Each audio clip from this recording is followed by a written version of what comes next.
Morning teenager nde ku Kenya kukupangika nkhani yake kandine kuti ku Kenya ka ku Vietnam koma mayi uyu dzina lake Margaret Nduta ali nzaka 37 ananyamuka kuchoka ku Kenya mu July 2023 amapita ati ku Vietnam. Anadutsa ma airport atatu bwinobwino koma amene amakafika ku Vietnam anamugwira chifukwa chonena kuti mukatundu wake anapeza mochamba chokwana 2 kilograms chamba chake ndi cocaine. Nde iye anayesera kukana anena kuti aisi chake iyayi kaena ake amuyikira kaya zambirimbiri. Nde malamulo aku Vietnam ndonena kuti munthu ukangopezeka ndi chamba kanditi cocaine ka madragi otero okwana 600 grams amakupanga sentence to death.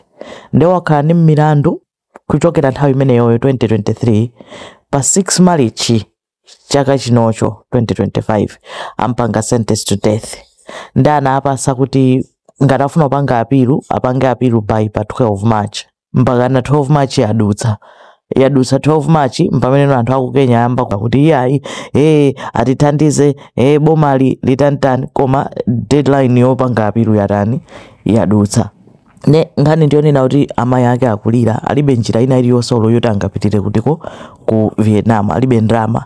Iwo amangodziwa kuti mwana wawo wapeza line zayamba kuyenda akuti akupanga business awapita kunja iwo nkumanyadira osadziwa kunena kuti zinthu zake nzokhudza madrageti. Nde apa anthu akulimbana ndi boma la ku Kenya iyayi president apangepo ka anthu echanchani. Anthu amakanga amayiwala kunena kuti pa dziko pano pali justice system, international law.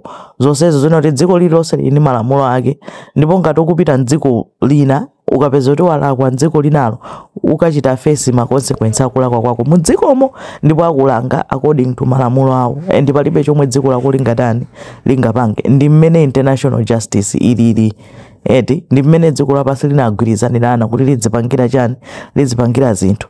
Nde even ignorance pacha si excuse. Unoti sinimadziwa zimene zalibe nazo ntchito ukuyenera kudzichita verse kuti uziwe lamulo la pa dziko lapansi. Nde asisi wakayanana miziradi kaya bwanji koma zayipa kwambiri moti amayi awo akungolira zomvetsa chisoni kwambiri sizikudziwa kuti zitha bwanji.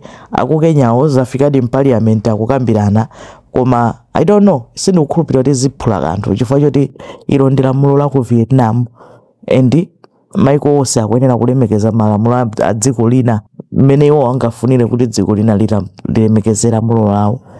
Nde iyo ndi nkhani ya Margaret Nduta zomvetsa chisoni kwambiri koma moti manenera mobwereza tidzisamala pamene tikupanga zinthu because zinthu zimakhala nzotsatira zake zikoma kwambiri.